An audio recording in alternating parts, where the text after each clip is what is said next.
Here we go. This is a Kennedy.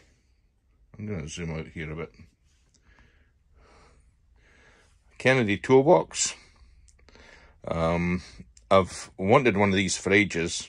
I actually now have picked up two. I got them at a reasonable price. They can go pretty high. They're the only thing that is a wee bit higher price than this is it gets enter wooden boxes, which are really nice, with the drawer sets as well. So here we go.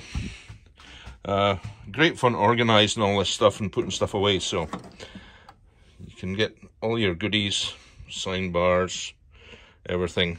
This is all set up next to the mill. This is my mill one. So all the things for the mill are now, and I've got a wee bit of table space finally as well. Nice sight adjustable parallels, some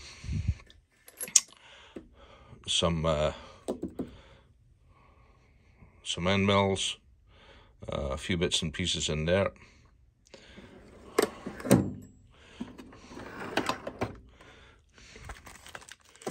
These are Acme threads, which we'll go to a bit more. This is for the rotary. I've got a small rotary table, 3-inch rotary table, and this is all the gear for that, including clamps and all the other bits and pieces. The big rotary table, everything in here for the big rotary table. So I've tried a few things with that, made a few cogs and different things. So that's going to be a really interesting thing to work with. Had to sort a few things out in it though, and that's another story. We'll maybe do that. Talk about that later. Punches, and then over here, obviously, telescoping gauges, and then over the top here, transfer punches, threading set up for the lathe.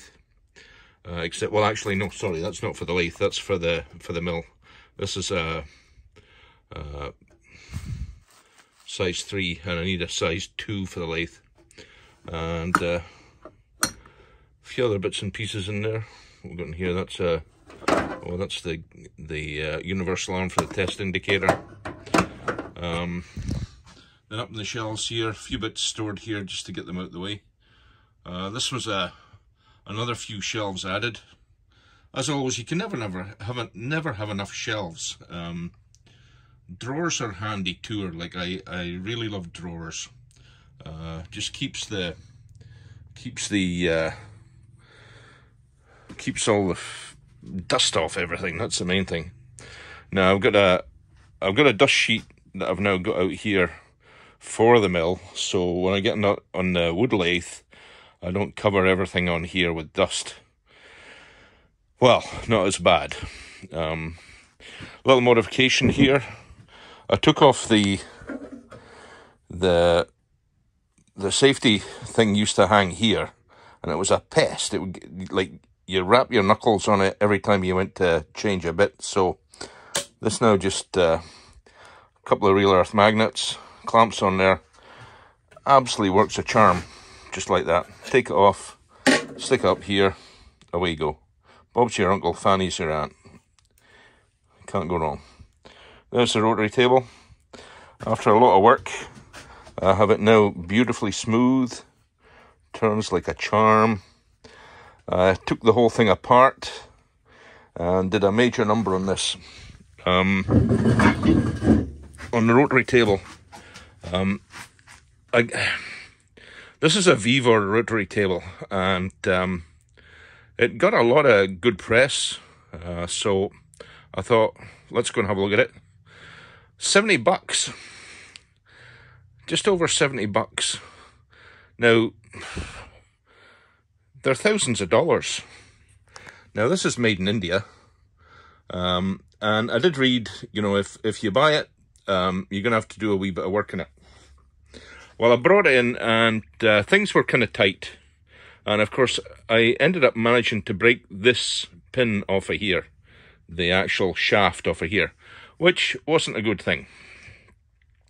So I could hear my son's voice in my head saying, "Dad, you have a lathe, you can fix it yourself." So I thought, okay, no problem.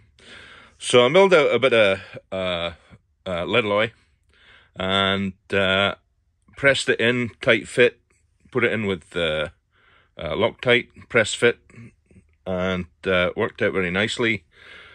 Tuned everything up on the lathe again, re-trimmed everything, got everything together, put it back together, and discovered that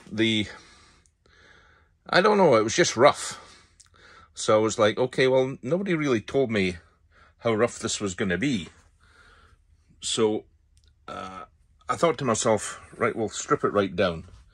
I was in here one night, I came in to switch the lights off, and next thing I knew, I was stripping down the rotary head. That worked out quite well. Discovered that a lot of the inside of the casting, the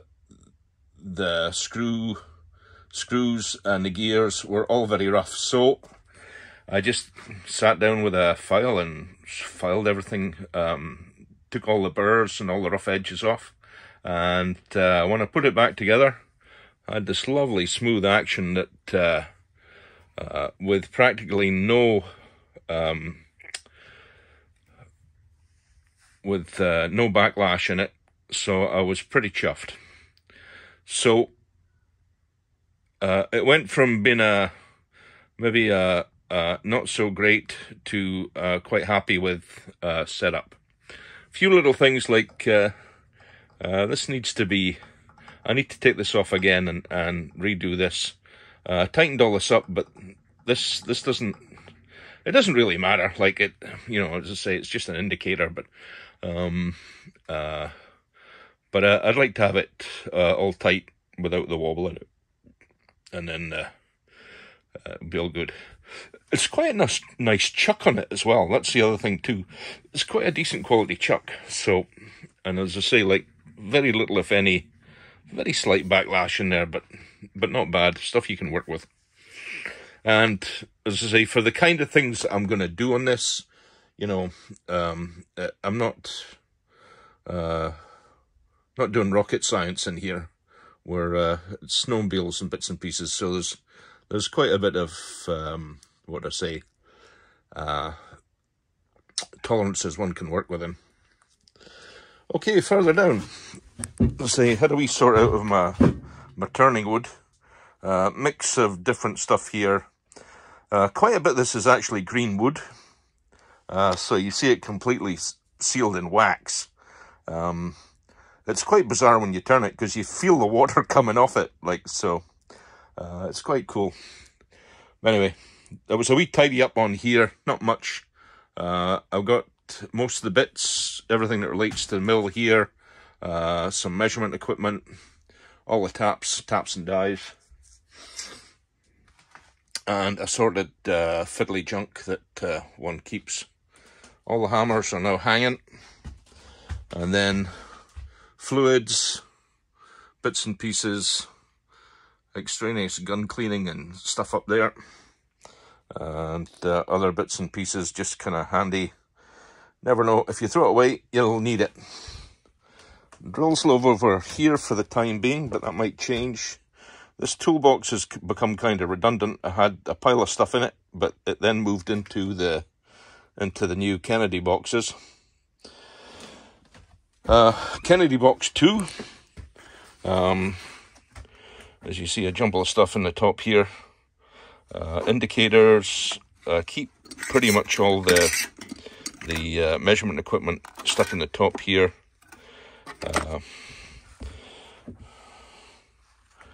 And then bottom drawer in here. Taps. Some left-handed taps. And dies. Some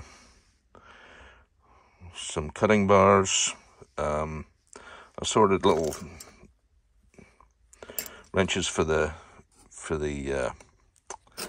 cutting bars, diamond files for sharpening things, and a set of a set of wood screws with wood drills with tapers on them. So here we have a whole pile of left-hand threaded stuff and small taps and dies for guns. More punches. Can never have enough punches. And a really nice set of Starrett center punches. And a wee bit of space. What can I put in there? Ooh. Okay. Spade bits. Invaluable. Tremendous for drilling bits on ulus.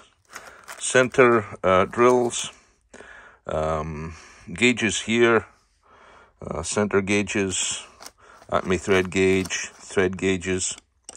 Wobbler, and the famous Starrett punch. These are absolutely the best. They really are fantastic. I just love how well they work. Assorted little rulers, scribes, more rulers, and tapping and chamfering bits there.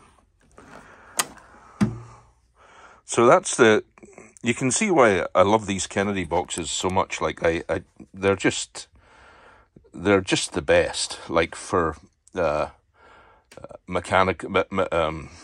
machinists stuff, absolutely fantastic.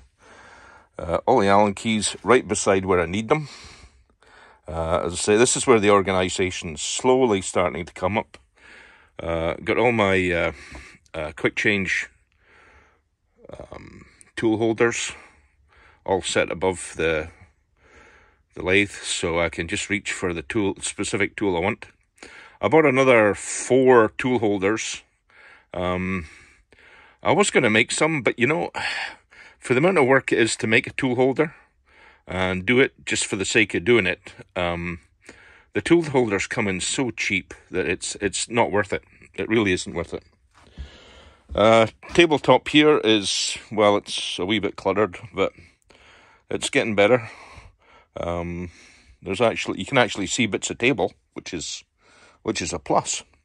Parallel set, pliers to hand as I need them, and of course the good old faithful drill press. She's still going strong, God bless her. And big manual vise. Got that one in a Calumet. I love this thing. Absolutely perfect. I had a slightly smaller vise than this before, and I think it was a 3-inch, and this is, I think, a 4-inch. And I'm glad I got the extra inch. There was a big 6-inch, which was tempting, but just too big for the top here, and temptation to over pull things on it as well. You probably just haul it right out the bench, but this one works great for anything I'm doing. My old bench grinder, 8-inch. I got a new wheel on it. I've got the tool.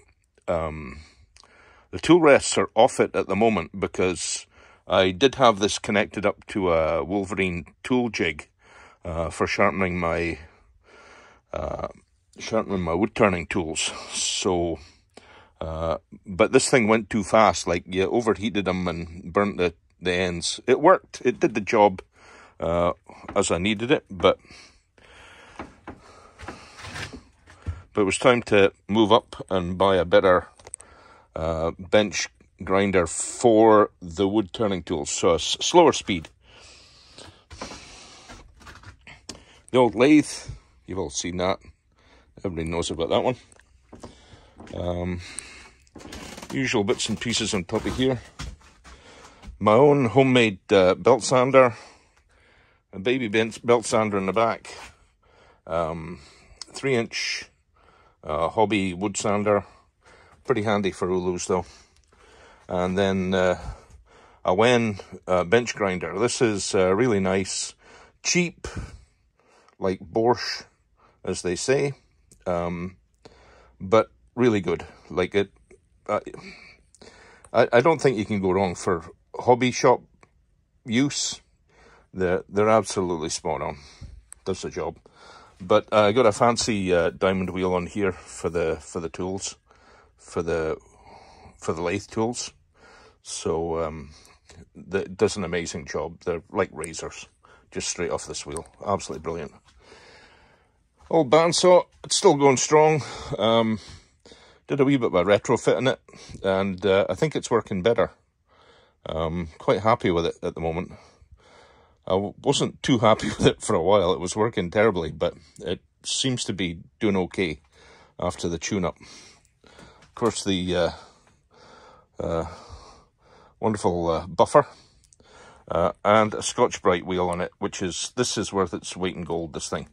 Absolutely fantastic for taking burrs off metal, bringing things to a nice shine. Absolutely brilliant. And then a nice hard wheel here, and block of black magic. And as I say, I've got pretty much every other kind of polishing compound under the sun up here, but the black magic is my go-to. Old toolbox here, Mastercraft. Had a sort out of it, and it holds all the odd bits and pieces I've got floating around here. This was full of violin pieces, but I took that all apart and took that out of here, and it went into storage for the time being. Assorted pliers, assorted wrenches,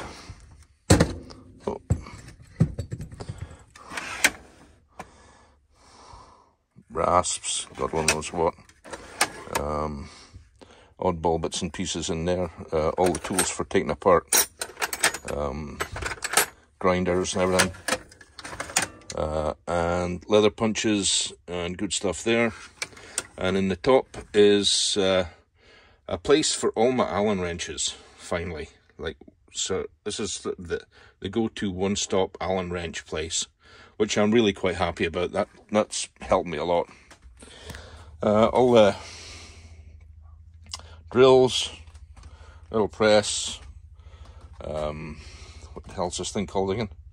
Oscillating sander. And then this is probably, again, another one of the best things I've bought in a long time.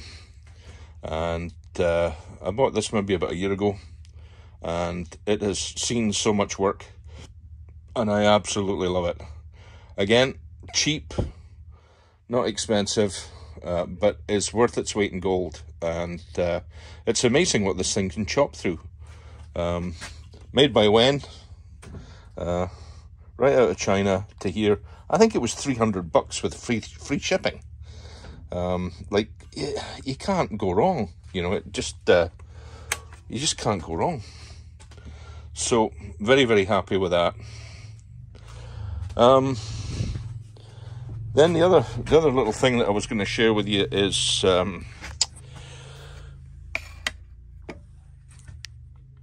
just zoom up a size.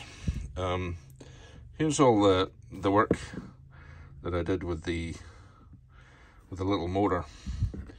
Most of this is I think I'm gonna have to start again, because I started from the wrong end. I need to start from the crank and work up. But hang on a minute.